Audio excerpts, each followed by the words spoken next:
It's another great morning here in the Ohio, in the United States, with your good buddy Spider. And what are we doing? This is Sippin Coffee with Spider, your favorite news program. When I say that, I mean it's the most honest news program because you're getting my unfiltered opinion. You're not getting any sort of spin or buzz or anything. You're not getting a bunch of pundits being like, oh, well, this is what this means, and this is what this means, and blah, blah, blah, and you should feel this way about it. No, you have simply my opinion, which you can accept or discard at will, and I will not feel bad. You can do what you want. It's my opinion, but it's yours to do with as you like. So let's get down to it. Let's go to the news. Let's see. CBS News. Experts reconstruct face of teenage Inca girl sacrificed over 500 years ago in Peru. And this is pretty awesome. Remember, either yesterday or the day before, I talked about how they had reconstructed the face as they believe it to be of an ancient great ape ancestor. And this time they've reconstructed the face of a teenage Inca girl from Peru. And you know the picture looks kind of, I don't know. The picture doesn't quite look right, but you know, it's they do what they can with what they have, and it's their best guess. And it's still interesting. I mean, it might not be exactly how this person looked in life, but it's an interesting facsimile, or however you want to say it. I don't know if you want to make that C silent or not, or whatever. And I love history stuff. I love getting an idea of what people might have looked like back in the day, especially with so much emphasis right now on, oh, these ancestors were this color and these ancestors were this color, and you're lying about your whatever and you're lying about whatever. And I don't get into that kind of stuff. I just want to see the history for what it is, and anything that can help us see history for what it was and not what we want it to be is top notch in my book.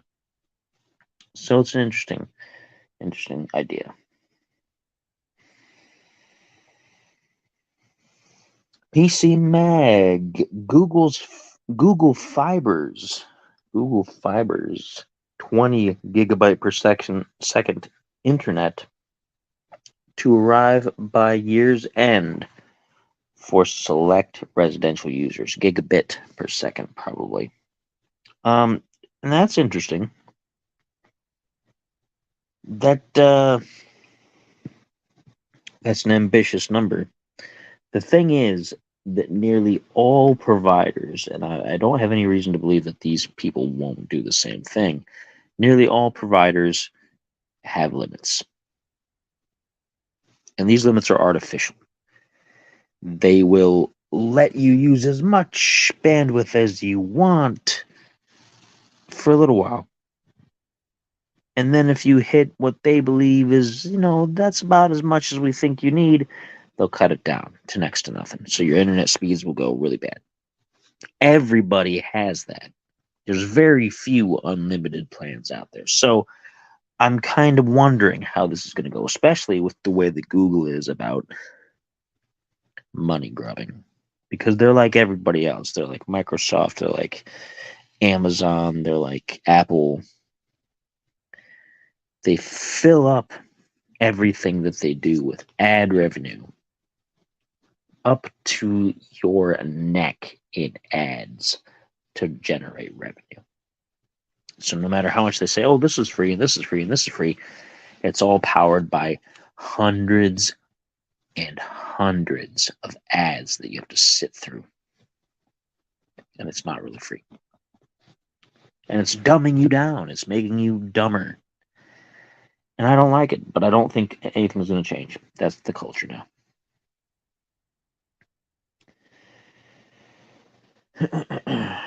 So I don't know. I don't like anything Google wise, but it might be a good idea. I'll keep an eye on it at least. Just like Starlink, it's too expensive right now, but it might be worth following up on later.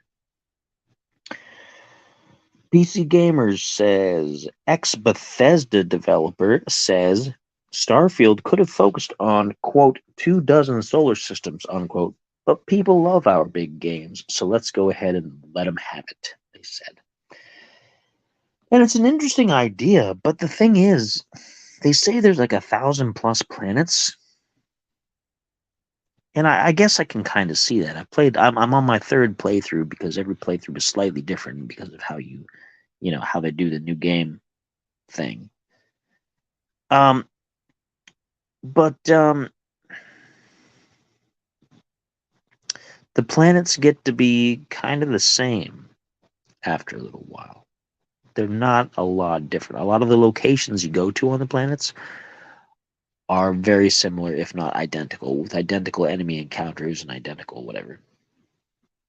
Even identical side stories that should be unique are repeated.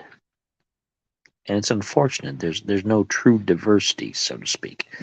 No Man's Sky kind of had the same thing, but they also had sometimes you would get some really bizarre planets. Oh my gosh, some things like it's crazy. And there's still some uniqueness to it. I've played that game quite a bit, and I've done a lot, and I'm still finding things that are new and different every so often. Not as often as when I first started, but it's still in there. Starfield just it tends to have the same thing that Elder Scrolls Oblivion had, where all of the dungeons seem to be pretty much the same.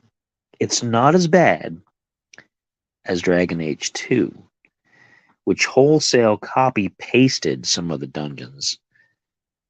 And the only difference was instead of going through them one direction, you went through them the other direction. And they were virtually the identical maps, tile sets, enemies, everything. So, I give them props for diversity, but I don't know. It's not as diverse as it looks on the surface.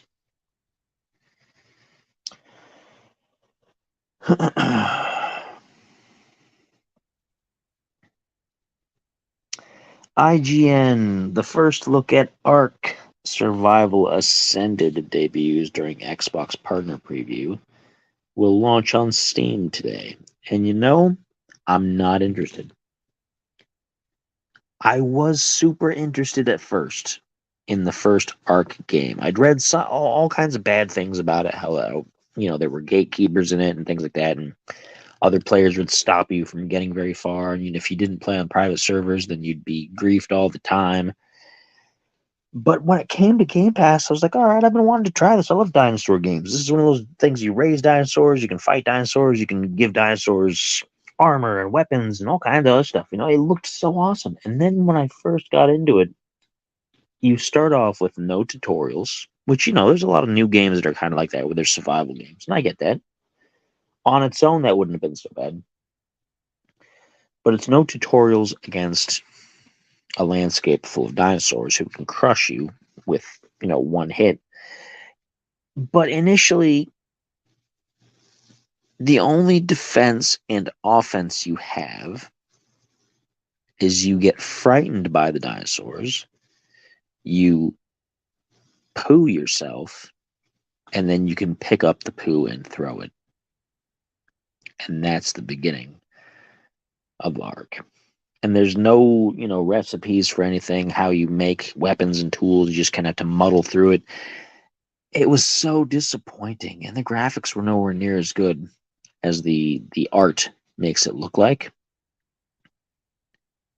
It was just such a terrible, awful experience. I got rid of it within the same day that I had downloaded it, and I was no longer excited for it at all. And I can't imagine the second one would be all that much better. I know the graphics will be better because they're on a new console generation, but other than that, if they go with the same gameplay, no thanks. And there are people who are like, "Oh, Ark is the best game ever," and Ark was a terrible game. Absolutely terrible. And it remains terrible to this day. Nothing much has changed. They've added more content, but you can't get to that content if you start at the beginning because, again, gatekeepers and frustrating mechanics and throwing your own pill. But if you are an Ark fan, well, there you go. Here's the next Ark game. Good luck to you.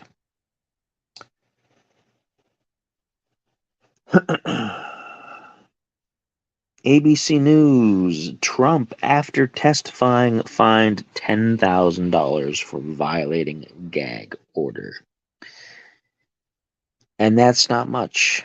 $10,000 is small change to Trump. But you know what? It's more symbolic than anything else, I think. I think they're just like, hey, you know what? Screw around and find out. We put this thing on you and you kept running your mouth. So here's a fine. What do you think? It's not that big, but next time might be bigger. And that's how everything is with the Trump trials. It's all for appearance. I highly doubt he's going to get any sort of prison time for anything. It's all for appearance. And that's, again, bad optics because it just looks like you're attacking him. I don't know.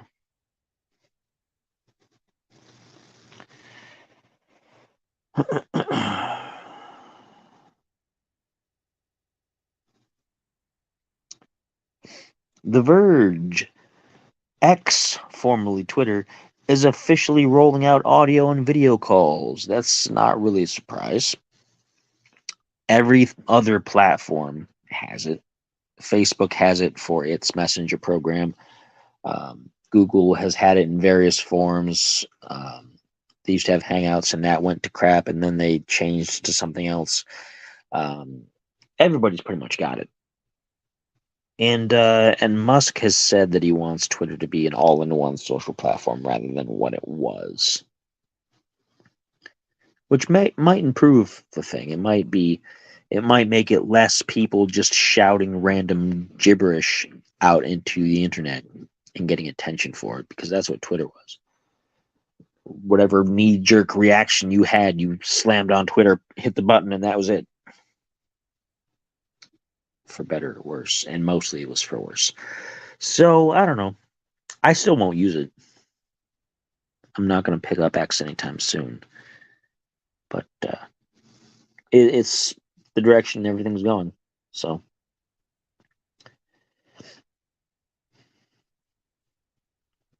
Reuters, Mattel, I'm surprised they're still in business, sees challenging economy over holidays for toy industry. And they're probably right. Hasbro has just been flooding the market with every possible thing they can.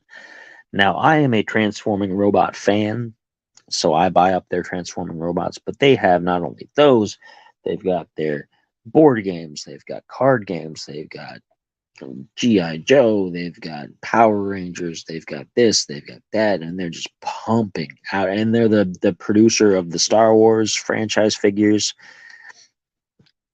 and Marvel figures, and they're just pumping out this stuff across the market. And the market is so saturated with all levels, collector levels, play levels, little kid levels, all the stuff. And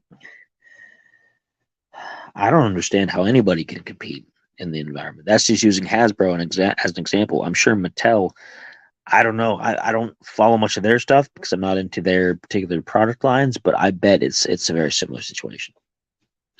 Flooding the market, and people have so many options that they're not really buying much of anything. I don't know. It's going to be a rough holiday season, I think.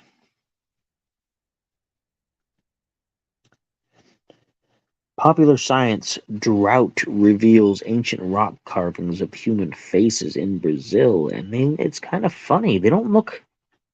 Some of them look human, but some of them look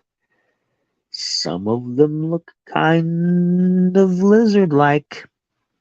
And you can say, oh, it's lizard people, it's the reptilians, they're from space.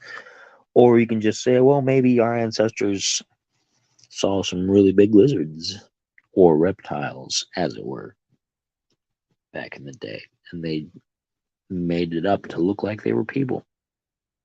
Maybe not like to lie to people, but because they were like, oh yeah, this is frightening. What if they were people? I don't know. But it's an interesting picture on Popular Science. I'll probably read up on that later, but if you want to, go there and check it out.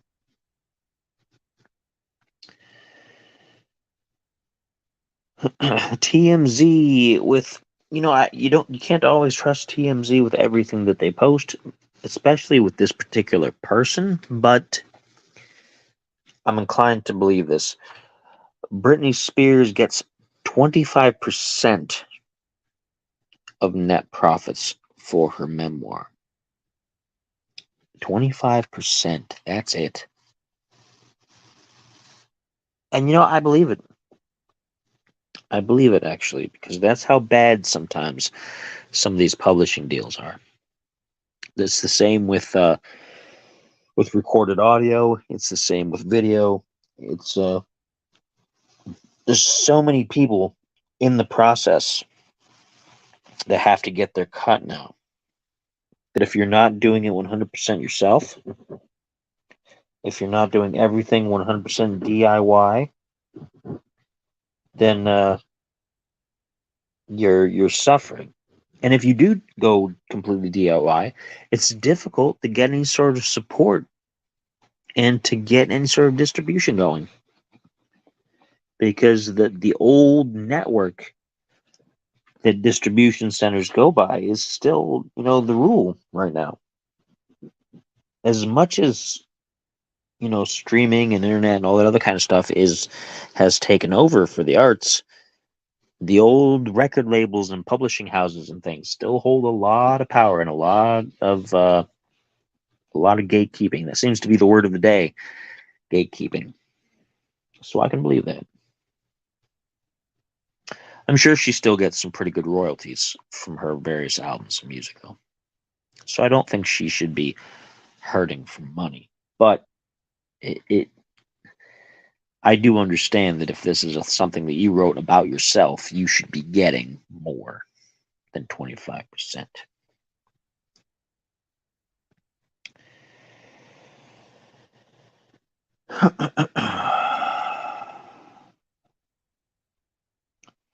The Washington Post. Taco Bell wins the Taco Tuesday trademark fight as New Jersey bar concedes. And this is unfortunate. This is something that didn't need to happen. Some background. A bar in New Jersey was marketing Taco Tuesday for its menu. For, tacos on Tuesday, right? And Taco Bell claimed a copyright on the phrase and the event and sued. And this bar went to court against them, being like, you can't really copyright that. It's Taco Tuesday. Anybody can have Taco Tuesday. And apparently they've lost.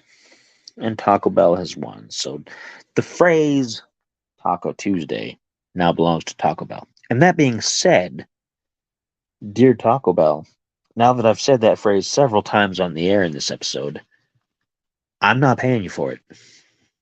I'll say whatever I want. Good luck suing me, because I got nothing. I have absolutely nothing.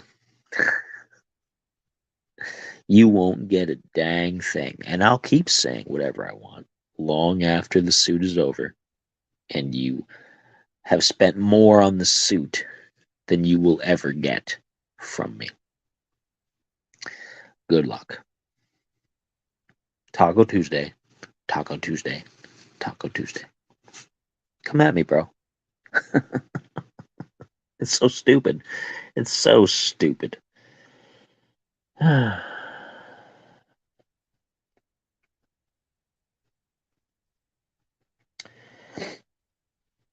Hawaii news now. Surfer seriously injured after suffering shark bite off Oahu's North Shore. And that does happen. You can't really be mad about it. You can be upset on, And it is too bad, but it is shark infested waters, and the sharks have every right to be there. They were there long before the people were, and they're an important part of the ecosystem. You can't just go in and be like, all right, well, massacre all the sharks. You can't do that. They're very important for the biomes. And it's just not good. It's just not good to go out and just murder whatever you want just because they're causing you some injuries because you are intruding on their habitat. You know what I mean? You know what I mean? Associated Press, don't get your hopes up when they say this, but Bitcoin prices have doubled this year, and potentially new ways to invest may drive prices higher. Don't get excited if you're into Bitcoin, because this is how that bubble grows and then it bursts. Bitcoin has collapsed so many times over the last couple of years alone. It's not worth it. Play it safe. If you're into it, sell. Sell now. Get whatever you can out of it. Get yourself whatever comfortable little nest egg you can. Start investing in real stuff. Because Bitcoin isn't real. It's not. It's fake money.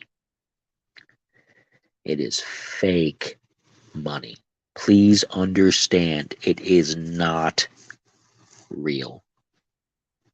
It's only has value because you believe it has value. And it will collapse again. Don't say I didn't warn you.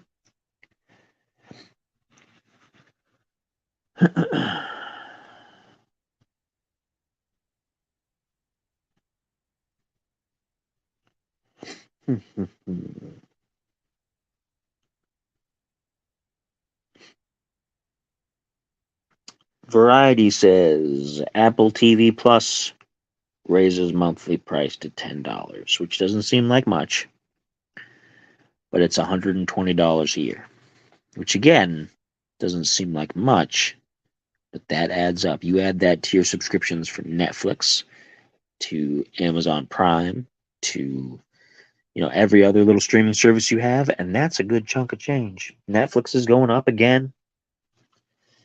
It won't stop at the $10. It might seem like the cheapest you can get streaming right now, but it's going to go higher, regardless of how the inflation goes, because that's just how things are, unfortunately.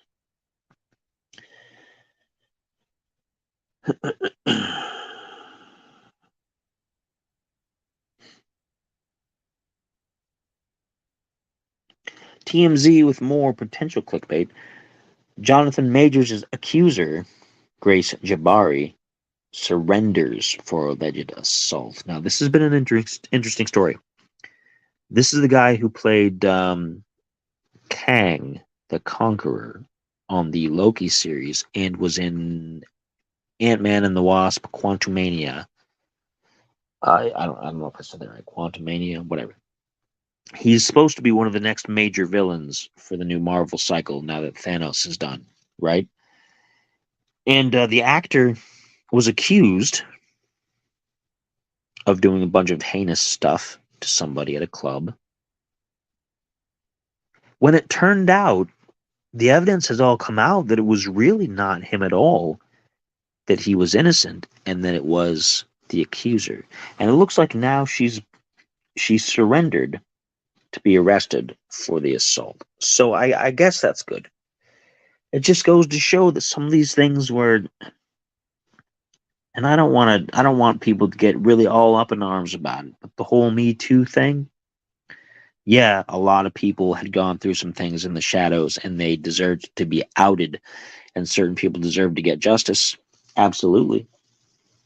But so many other people that didn't deserve that treatment jumped on the bandwagon and ruined a bunch of lives for no good reason. And this is an example of that. I don't know if his career is finished, but I hope not. But it could be. Because he got dropped from a bunch of stuff before all this stuff even concluded, before they found out that she was basically lying, and there was evidence to prove that she was lying, like video evidence and all kinds of other things. And it's a shame. It makes it look worse for the people who really did go through the things and need to be believed. The real legitimate Me Too folks.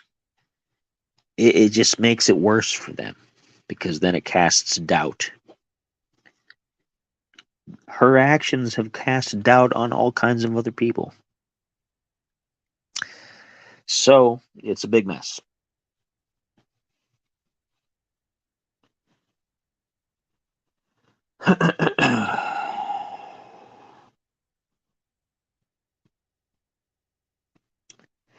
Anything else big in the news today? There's been a lot of celebrity news, it looks like, just like yesterday, and I'm not really into it, but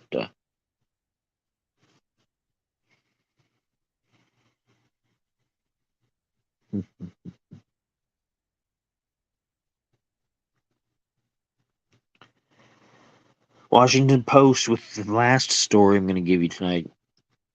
President Biden shifting tone, stresses need for Palestinian state after war. And this situation is super messy because there's a disproportionate amount of support for Israel, not counting this war situation where they were attacked. Because if you're attacked out of nowhere the way they were, you have every right to defend yourself. That's without question. I'm not going to say anything about that. But it seems like there's so many people who they support Israel just because it's Israel, and maybe they think they're making up for past actions like the Holocaust and things, which admittedly were terrible things. I'm not going to downplay that. They were awful. They should never be repeated. But you can't just unconditionally support a nation forever, no matter what they do. The same goes for the other side. You can't just say, oh, yeah, Palestinians have all been oppressed, whatever, for this long. You can't just turn around and be like, well, they're always in the right. So whatever they do back to those other people is justified. You can't say that. There are innocent people on both sides getting stuck in the middle. I know a lot of people are going to not like this, but the two-state solution is really the only viable solution. It'll never work, unfortunately, because neither side actually wants that. Both sides want a single state of their own. Palestine wants a Palestinian state with no Israel. Israel wants an Israeli state with no Palestine. There will never be a two-state solution, unfortunately, and that's the only one that would really be feasible. And beyond that, I can't take sides. I don't want either side to launch attacks like Hamas did. But I can't say anything else about it. Other than I think we shouldn't be giving either one of them any money.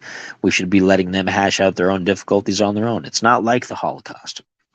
Israel's not, getting picked on as much. Yes, they were attacked and it was a surprise attack. Yes, I'm not defending that. I'm not saying they deserved it or anything like that. But I'm saying that kind of thing happens between the two of them all the time, and they always retaliate with overwhelming force. And they have the capability to do it without the help of Western nations. So neither side needs anyone to give them any money. Let them fight it out. Let them fight it out and work it out for themselves. Do I want people to get killed in between? No, I don't. 100% do not. I would rather they find a peaceful solution. But you know what? I can't force them to do that. If they're intent on killing each other, that's the choices that they have made. It's too bad. It's tragic. Nobody should have to suffer like that, but those are the choices they have made. And nobody should support either one of them in those choices, is all I'm saying. Which I think it makes sense, honestly. I think it makes sense. And on that note, that's all I have for you. Let's have some oatmeal today. A little bit of brown sugar, some oatmeal, some good strong coffee, maybe with some oat milk so you can get double the oats, the oatmeal and the oat milk. right?